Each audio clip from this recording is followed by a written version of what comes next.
Movie के start होते ही हमें बताया जाता है कि आज से तकरीबन 5 साल पहले गॉडजिला और कॉन्ग की बहुत बड़ी फाइट हुई थी, जहां पर गॉडजिला कॉन्ग को हराने के बाद समंदर की गहराइयों में चला गया था और बस उसी दिन के बाद गॉडजिला का कुछ भी पता नहीं चल पाया, किसी ने नहीं देखा उसे। और उसके बाद हमें 5 साल बाद का सीन दिखाया जाता है, जहाँ पर हम एक आइलैंड को देखते हैं जो कि कॉन्ग का घर था असल में। और यहाँ पर हम देखते हैं कि कॉन्ग का साइज अब पहले से काफी बड़ा हो गया है। इसके बाद कॉन्ग सोकर उठता है और पानी में काफी एंजॉय करता है। वहीं पर हम एक छोटी बच्ची को देखते हैं जो कॉन्ग को काफी अच्छी लगती थी। वो दोनों काफी अच्छे फ्रेंड्स भी थे और कॉन्ग उस बच्चे की कोई बात नहीं टालता था, उसकी सारी बातें मानता था। लेकिन ये बच्ची ना तो बोल सकती है और ना ही कुछ सुन सकती है। और यहाँ पर हम कॉन्ग को बहुत ज्यादा अग्रेसिव पाते हैं। कॉन्ग बहुत ज्यादा गुस्से में होता है और वो एक ट्री को खेड़कर आसमान की तरफ फेंकता है, जिससे एनर्जी वॉल टूट जाती है। और यहाँ पर हम ये जान पाते हैं कि असल में कॉन्ग को इस टाउन के नीचे रखा गया था ताकि गॉडजिला फिर से वहाँ पर ना आ जाए, क्योंकि ये दोनों टाइटन्स एक दूसरे को फेल कर सकते हैं, तो कहीं ये दोबारा से न लड़ पड़े। अब क्योंकि कॉन्ग पहले से काफी बड़ा हो गया था साइज में, इसीलिए डिसाइड किया जाता है कि उसे यहाँ से कहीं और शिफ्ट कर दिया जाएगा। इसके बाद हमें एक लड़का दिखाया जाता है जो कि एक कंपनी के लिए काम करता था और वो बेसिकली एक हैकर भी था। और जिस कंपनी में वो काम करता था वो काफी मॉडर्न चीजें बनाया करती थी, लाइक मशीन्स, रोबोट्स एक्सेट्रा। लेकिन उस हैकर को अपनी कंपनी पर थोड़ा बहुत डाउट होता है कि कंपनी कोई ऐसी चीज बना रही है जो नहीं बनानी चाहिए, इसीलिए वो कंपनी का सारा डाटा हैक कर लेता है, जिससे उसे पता चलता है कि ये कंपनी किसी काफी बड़े ऑब्जेक्ट को हांगकांग शिफ्ट कर रही है। लेकिन तभी वहाँ पर अलार्म बजने लगता है और ये गॉडजिला के आने का अलार्म था। देखते ही देखते गॉडजिला समंदर से बाहर निकल आता है। बाहर आते ही वो सब कुछ डिस्ट्रॉय करने लग जाता है। किसी को भी समझ नहीं आ रहा था कि आखिर गॉडजिला सबको क्यों मारता जा रहा है, क्योंकि वो तो एक ऐसा टाइटन है जो इंसानों को सेव करता है, उनकी जान बचाता है। यहाँ पर हम ये जान पाते हैं कि गॉडजिला के पास एक पावर है और वो पावर न्यूक्लियर पावर है। और गॉडजिला अपनी न्यूक्लियर पावर का इस्तेमाल करके पूरी कंपनी को डिस्ट्रॉय कर देता है। इसके बाद ये न्यूज पूरी दुनिया में वायरल हो जाती है कि गॉडजिला आ चुका है। लेकिन इस बार वो चेंज होकर आया है, पहले जैसा नहीं रहा। यानी पहले वो इंसानों को बचाता था, लेकिन अब वो अग्रेसिव है और गुस्से में सबको मारता जा रहा है। कंपनी का ऑनर न्यूज में सबको बता रहा होता है कि हमारी कंपनी एक प्रोजेक्ट पर काम कर रही है। वो बहुत जल्द एक ऐसी डिवाइस बनाने में कामयाब हो जाएंगे कि जिससे गॉडजिला का मुकाबला हो सकता है। इस न्यूज को एक लड़की भी देख लेती है जिसका नाम होता है मेडिसन। लेकिन यहाँ पर मेडिसन इस बात पर एग्री नहीं करती कि गॉडजिला गुस्से में आया है, क्योंकि वो गॉडजिला को बहुत अच्छे से जानती थी। इसीलिए वो इस न्यूज को सिर्फ एक बकवास समझती है, क्योंकि उसका मानना था कि गॉडजिला कभी भी किसी को नुकसान नहीं पहुँचा सकता, बल्कि वो इंसानों की हेल्प करता है, उनकी जान बचाता है। मेडिसन अपने फादर के पास जाकर उन्हें समझाने की कोशिश करती है कि गॉडजिला कभी भी ऐसा नहीं कर सकता और उसके साथ जरूर कुछ न कुछ किया गया है। लेकिन मेडिसन के फादर उसे समझाने की कोशिश करते हैं कि देखो बेटा, ये सारी क्रिएचर्स, ये सारे टाइटन्स इंसानों की तरह ही होते हैं, यानी इनका मूड चेंज हो सकता है। अब देखो गॉडजिला भी चेंज हो गया है और वो इंसानों को मारता जा रहा है। इसके बाद मेडिसन वहाँ से चली जाती है और वो उस हैकर की ऑनलाइन ऑडियो सुनती है। वो हैकर असल में गॉडजिला के बारे में एक ऑनलाइन ऑडियो अपलोड करता है। यहाँ पर मेडिसन डिसाइड करती है कि वो जाकर उस हैकर से मिलेगी और जाकर उससे सारी बात पूछेगी कि आखिर ये चक्कर किया है, गॉडजिला अग्रेसिव क्यों हो गया है और उसने उस कंपनी को क्यों डिस्ट्रॉय किया। इसके बाद कंपनी का ओनर एक सीनियर डॉक्टर नेथन से जाकर मिलता है। डॉक्टर नेथन असल में एक साइंटिस्ट भी होते हैं। कंपनी का ओनर डॉक्टर नेथन को बताता है कि आपका जो कॉन्सेप्ट था हॉलो अर्थ वाला, वो बिल्कुल सही था और ये वो जगह थी जहाँ पर टाइटन्स पैदा होते हैं। असल में डॉक्टर नेथन ने एक बुक लिखी थी जिसमें उन्होंने लिखा था कि जमीन के अंदर एक और जमीन भी है जिसका नाम हॉलो अर्थ है। ये छुपी हुई है और किसी को नजर नहीं आती और असल में ये अर्थ टाइटन्स की एनर्जी का सोर्स है। वहीं पर कंपनी का ओनर डॉक्टर नेथन को एक और आदमी से भी मिलवाता है। कंपनी का ओनर डॉक्टर नेथन को बताता है कि हमने हॉलो अर्थ के अंदर ही एनर्जी का एक सोर्स ढूंढ लिया है। अब यहाँ पर हम ये बात तो जानते नहीं कि हॉलो अर्थ आखिर एग्जिस्ट कहाँ पर करती है। हॉलो अर्थ असल में हमारी जमीन के नीचे है और जिस तरह हम सूरज से एनर्जी लेते हैं और सेम उसी तरह हॉलो अर्थ में एक एनर्जी सोर्स है जिससे ये सारे टाइटन्स एनर्जी लेते हैं। और अगर ये लोग उस एनर्जी सोर्स को ढूंढने में कामयाब हो गए तो ये गॉडजिला का मुकाबला भी कर पाएंगे। डॉक्टर नेथन उनसे पूछता है कि आखिर हम उस हॉलो अर्थ तक जाएंगे कैसे, क्योंकि अब से कुछ साल पहले मेरे भाई ने भी वहाँ पर जाने की कोशिश की थी, लेकिन वो नहीं जा पाया और मर गया। यहाँ पर हम ये बात भी जान पाते हैं कि हॉलो अर्थ में ग्रेविटी नहीं होती, इसीलिए वहाँ पर हर चीज हवा में उड़ने लगती है। जिस पर कंपनी का ओनर डॉक्टर नेथन को कहता है कि आपको इस बारे में फिक्र करने की कोई जरूरत नहीं है, क्योंकि हमारी कंपनी ने एक एंटी ग्रेविटी कार बनाई है जिसकी मदद से हम वहाँ यानी हॉलो अर्थ पर जाएंगे। कंपनी का ओनर ये भी बताता है कि हर टाइटन टाइटन्स में एक एबिलिटी होती है जिसकी मदद से हर टाइटन अपने घर को ढूंढ सकता है, इसीलिए हमें एक कॉन्ग की हेल्प लेनी चाहिए। इसके बाद डॉक्टर नेथन अपनी एक फ्रेंड जो कि डॉक्टर भी थी उससे मिलते हैं और ये फीमेल डॉक्टर कॉन्ग की देखभाल भी करती थी। डॉक्टर नेथन उस फीमेल डॉक्टर को समझाने की कोशिश करते हैं कि हमें कॉन्ग को उसके घर पर भेजना चाहिए और उसका घर हॉलो अर्थ है क्योंकि हम उसे ज्यादा टाइम के लिए यहाँ पर नहीं रख सकते और अगर वो यहाँ से बाहर निकला भी तो गॉडजिला उस पर अटैक कर देगा, इसीलिए कॉन्ग सिर्फ हॉलो अर्थ में ही सेफ रह सकता है। अब थोड़ी बहस के बाद फाइनली वो फीमेल डॉक्टर भी इस बात के लिए एग्री हो जाती है क्योंकि इसके अलावा उनके पास और कोई ऑप्शन जो नहीं था। फिर ये लोग अपनी पूरी आर्मी के साथ कॉन्ग को हॉलो अर्थ की तरफ ले जाने लगते हैं। कॉन्ग को ये लोग चेन से बांध कर ले जा रहे थे। कॉन्ग की फ्रेंड यानी वो छोटी बच्ची कॉन्ग से इशारों में बातें करती है। बच्ची बताती है कि कॉन्ग को गुस्सा आ रहा है क्योंकि उसे जंजीरों से बांधा हुआ है। आर्मी का लीडर उस फीमेल डॉक्टर को कहता है कि हम गॉडजिला के रास्ते से नहीं गुजरेंगे और हम किसी दूसरे रास्ते से ही जाएंगे ताकि गॉडजिला को पता न चल पाए, जिस पर वो फीमेल डॉक्टर कहती है कि जी हाँ बिल्कुल हमें ऐसा ही करना चाहिए क्योंकि गॉडजिला और कॉन्ग की काफी पुरानी दुश्मनी है क्योंकि वो दोनों ही खुद को मॉन्स्टर्स का किंग समझते हैं और अगर वो दोनों एक दूसरे के सामने आ जाते हैं तो तबाही मचा देंगे। फिर हम मेडिसन को देखते हैं जो कि अपनी फ्रेंड को लेकर उस हैकर से मिलने जाती है। यहाँ पर वो हैकर उन लोगों को बताता है कि असल में कंपनी एक काफी बड़ी चीज बना रही है और उस चीज को बनाकर हांगकांग शिफ्ट कर दिया जाएगा, लेकिन गॉडजिला को ये बात पसंद नहीं आई, इसीलिए उसने उस कंपनी पर अटैक करके उसे डिस्ट्रॉय कर दिया। फिर हम देखते हैं कि कॉन्ग वाली शिप में अलार्म बजने लगा है। वो बच्ची फीमेल डॉक्टर को बता रही होती है कि गॉडजिला आ रहा है। डॉक्टर नेथन कहता है कि अब क्योंकि गॉडजिला बाहर आ रहा है तो हमें कॉन्ग को भी आजाद कर देना चाहिए, यानी उसकी चेन्स खोल देनी चाहिए ताकि वो गॉडजिला का मुकाबला करके हम सबको बचा ले। और अब फाइनली गॉडजिला बाहर आ जाता है जो एक शिप को डिस्ट्रॉय करते हुए आगे बढ़ रहा था उन लोगों की तरफ। जब कॉन्ग को पता चलता है कि गॉडजिला आ रहा है तो वो जोर से चिल्लाने लगता है, लेकिन उसे तो चेन से बांधा गया था। फिर ये लोग गॉडजिला पर रॉकेट और मिसाइल से अटैक करते हैं जिसका गॉडजिला पर जरा भी असर नहीं होता। जो उन लोगों के प्लेन्स होते हैं गॉडजिला उन्हें भी डिस्ट्रॉय कर देता है और अब गॉडजिला कॉन्ग वाली शिप की तरफ बढ़ रहा था।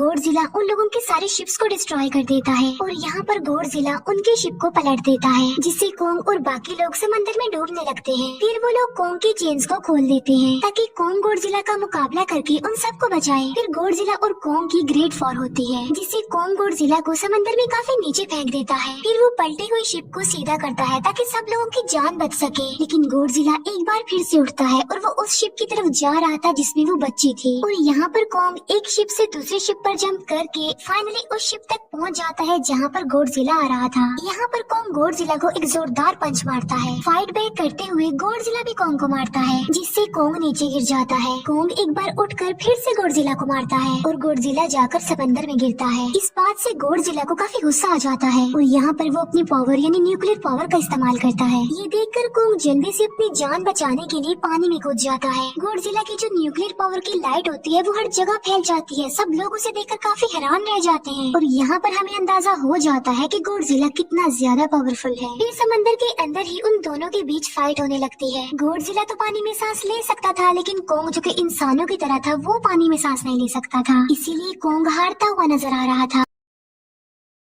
फिर गॉडजिला कॉन्ग को मारने के लिए उसे समंदर की गहराइयों में लेकर जा रहा होता है। वो फीमेल डॉक्टर कहती है कि हमें जल्द से जल्द कॉन्ग की हेल्प करनी चाहिए वरना गॉडजिला उसे मार डालेगा। फिर ये बहुत सारे मिसाइल को समंदर में ब्लास्ट कर देते हैं जिससे होता ये है कि कॉन्ग अपनी जान बचाने के लिए बाहर आ जाता है। फिर डॉक्टर नेथन ऑर्डर देते हैं कि सब कुछ ऑफ कर दो, सारे इंजन सारी मशीन को शट डाउन कर दो ताकि गॉडजिला ये समझे कि हम लोग हार चुके हैं और मर चुके हैं। और तब ये लोग सारी चीजों को शट डाउन कर देते हैं। तब गॉडजिला कॉन्ग को गुस्से में देखता है और फिर वहाँ से चला जाता है। फीमेल डॉक्टर कहती है कि अगर हम आगे बढ़े तो गॉडजिला हमें फिर से फेल करके हम लोगों पर अटैक कर देगा, तो अब हम कैसे आगे बढ़े और हम कॉन्ग को कैसे ले जाएंगे। जिस पर डॉक्टर नेथन कहते हैं कि हम कॉन्ग को उड़ा कर लेकर जाएंगे। दूसरी तरफ हम देखते हैं कि मेडिसन अपने फ्रेंड्स के साथ उस कंपनी में घुस गई है ये चेक करने के लिए कि आखिर ये कंपनी कौन सी चीज बना रही है, जिस पर गॉडजिला को गुस्सा आया और उसने अटैक कर दिया। वहाँ पर उन लोगों को एक काफी बड़े एनिमल के अंडे भी मिलते हैं और फिर जैसे ही उन लोगों को अंडे मिलते हैं उनका डोर लॉक्ड हो जाता है। असल में जहाँ ये लॉक्ड हो जाते हैं वो एक मशीन होती है जो इन लोगों को अंडों समेत काफी तेजी से हांगकांग लेकर जा रही थी। फिर हम देखते हैं कि हेलीकॉप्टर्स के जरिए पूरी आर्मी कॉन्ग को हॉलो अर्थ के पास पहुंचाने में कामयाब हो जाती है। वो लोग कॉन्ग को कहते हैं कि वो हॉलो अर्थ वाले केव में चला जाए, लेकिन कॉन्ग वहाँ पर जाने के लिए इनकार कर देता है। फिर ये लोग डिसाइड करते हैं कि वो उस बच्ची के थ्रू कॉन्ग को कहेंगे कि वो वहाँ पर चला जाए, क्योंकि कॉन्ग उस बच्ची की कोई बात नहीं टालता था। साथ में कॉन्ग को ये भी कहा जाएगा कि आपकी फैमिली भी वहाँ पर है, आप जैसे और भी क्रिएचर्स है वहाँ पर। और यहाँ पर कोंग उस केव में जाने के लिए एग्री हो जाता है और यहाँ पर कोंग उस होलो अर्थ वाली केव में चला जाता है और ये लोग भी अपनी एंटी ग्रेविटी कार की मदद से कोंग के पीछे पीछे जाते हैं। होलो अर्थ एक अलग तरह की ही दुनिया थी।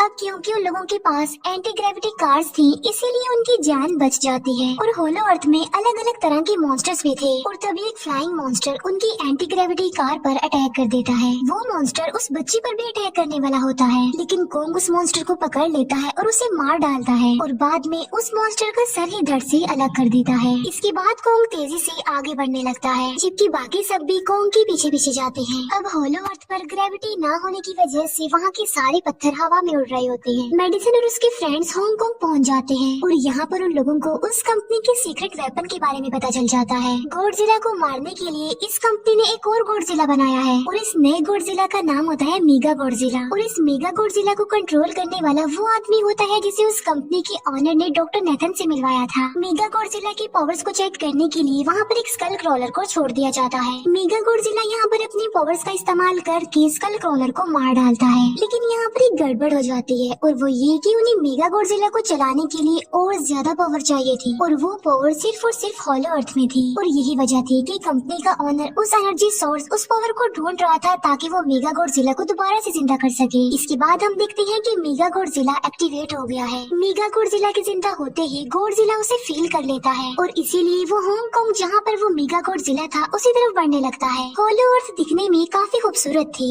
और होलो अर्थ में जो एनर्जी सोर्स था वो एक पहाड़ में था। कोंग उस पहाड़ की तरफ जाता है और उसके डोर को ओपन कर देता है और जोर से धाड़ता है। कोंग को वहाँ पर एक वेपन मिल जाता है जो कि एक एक्स थी और ये एक्स कोई नॉर्मल एक्स नहीं होती बल्कि ये गॉडजिला की बॉडी से बनाई गई होती है जो कि बहुत पावरफुल होती है। कोंग उस एक्स को लेकर एक जगह पर बैठ जाता है बिल्कुल किंग की तरह। गॉडजिला जो कि हांगकांग पहुंच गया था और अब वो मेगा गॉडजिला की तरफ बढ़ रहा था जिससे सब लोग अपनी जान बचाने के लिए इधर उधर भागने लगते हैं। दूसरी तरफ कोंग को एनर्जी सोर्स भी मिल जाती है और यहाँ पर उसे ये भी पता चलता है कि एनर्जी सोर्स उसकी एक्स को भी चार्ज कर सकता है क्योंकि उसकी एक्स चार्ज होने के बाद ही चल सकती है और चार्ज होने के बाद वो और ज्यादा पावरफुल हो जाती है। गॉडजिला को ये बात भी पता चल जाती है कि होलो अर्थ में कोई आया है जिससे गॉडजिला अपने न्यूक्लियर पावर जमीन पर मारता है जिससे वो न्यूक्लियर पावर जमीन को फाड़ती हुई कोंग के पास पहुँच जाती है।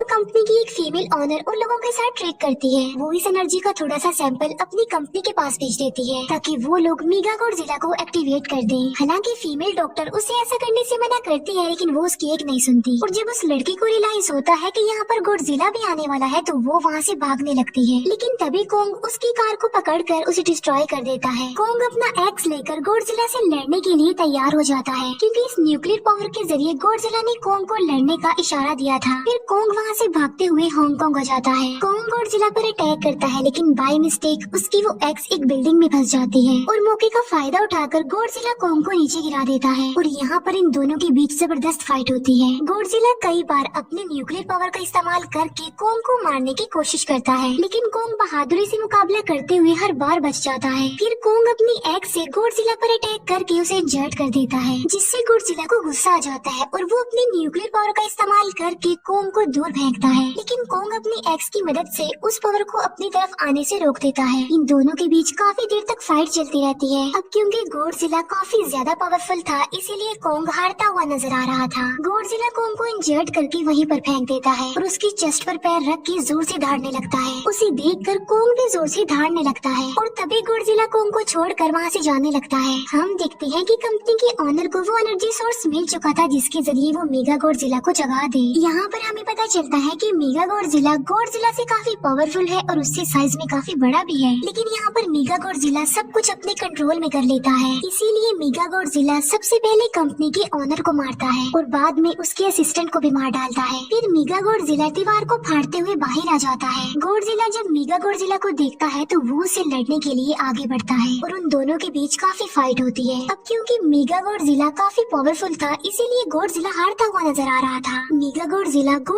बहुत ज्यादा मारता है और उसे नीचे गिरा देता है। मेडिसन और वो हैकर मेगा गॉडजिला की पावर्स को ऑफ करने की कोशिश करते हैं, लेकिन वहाँ पर सारी मशीन्स में कोड्स लगे हुए थे। दूसरी तरफ हमें कॉन्ग दिखाया जाता है जो कि लड़ने की वजह से काफी इंजर्ड हो गया था और उसकी हालत काफी खराब थी और वो ऑलमोस्ट मरने ही वाला था। वो बच्ची कॉन्ग की हार्ट बीट सुनती है तो सबको बताती है कि कॉन्ग की हार्ट बीट आहिस्ता आहिस्ता कम होती जा रही है, जिस पर डॉक्टर नेथन कहते हैं कि हमें कॉन्ग को बचाने के लिए उसे एक काफी बड़ा इलेक्ट्रिक शॉक देना होगा और ये लोग कॉन्ग को शॉक उसे एंटी ग्रेविटी कार से देते हैं, जिससे कॉन्ग को काफी बड़ा झटका लगता है और वो दोबारा से उठकर खड़ा हो जाता है। वो बच्ची इशारों में कॉन्ग को कहती है कि देखो गॉडजिला हमारा दुश्मन नहीं है, वो हमारा फ्रेंड है, इसीलिए जाओ और उसकी हेल्प करो। तब कॉन्ग गॉडजिला को बचाने के लिए चला जाता है। मेगा गॉडजिला अपने न्यूक्लियर पावर का इस्तेमाल करके गॉडजिला को बस मारने ही वाला होता है कि तभी वहाँ पर कॉन्ग आ जाता है और कॉन्ग यहाँ पर गॉडजिला को बचा लेता है। गॉडजिला फौरन समझ जाता है कि मुझे और कॉन्ग को साथ मिलकर लड़ना चाहिए, लेकिन मेगा गॉडजिला इतना ज्यादा पावरफुल था कि वो इन दोनों पर भारी पड़ रहा था। कॉन्ग को अपनी एक्स नजर आती है, लेकिन मुसीबत की बात तो ये है कि वो चार्ज नहीं होती, लेकिन कॉन्ग फिर भी उस एक्स से मेगा गॉडजिला पर अटैक कर देता है। लेकिन मेगा गॉडजिला कॉन्ग को मारता है और वो कॉन्ग को बस मारने ही वाला होता है कि तभी कॉन्ग उसे ऐसा करने से रोक लेता है। अब क्योंकि मेडिसन और उस हैकर से वो मशीन बंद नहीं हो रही थी जिससे मेगा गॉडजिला की पावर्स को कम किया जाए, इसीलिए वो गुस्से में आकर उस मशीन पर पानी डाल देते हैं, जिससे मेगा गॉडजिला थोड़ी देर के लिए ऑफ हो जाता है और इसी बात का फायदा उठाकर गॉडजिला अपने न्यूक्लियर पावर के जरिए कॉन्ग के उस एक्स को चार्ज कर देता है और अब कॉन्ग के पास पावर आ चुकी थी, इसीलिए वो मेगा गॉडजिला को तबाह बर्बाद करके रख देता है। उसकी हाथ पैर तोड़ देता है और उसके सारे बॉडी के पार्ट्स अलग अलग कर देता है और लास्ट में वो मेगा गॉडजिला का सर भी उखेड़ कर फेंक देता है। अब क्योंकि मेगा गॉडजिला मर चुका था तो सब कुछ नॉर्मल हो जाता है, लेकिन तभी गॉडजिला फिर से खड़ा हो जाता है और कॉन्ग भी अपनी एक्स लेकर गॉडजिला से लड़ने के लिए तैयार हो जाता है। अब क्योंकि उन दोनों ने एक दूसरे की हेल्प की थी, इसीलिए वो नहीं लड़ते। गॉडजिला वापस समंदर में चला जाता है जहाँ से वो आया था और जबकि कॉन्ग अब हमेशा के लिए होलो अर्थ में चला गया है और कॉन्ग उस छोटी बच्ची को भी अपने साथ वहाँ पर ले गया है और इसी के साथ ही इस मूवी का यहीं पर एंड हो जाता है।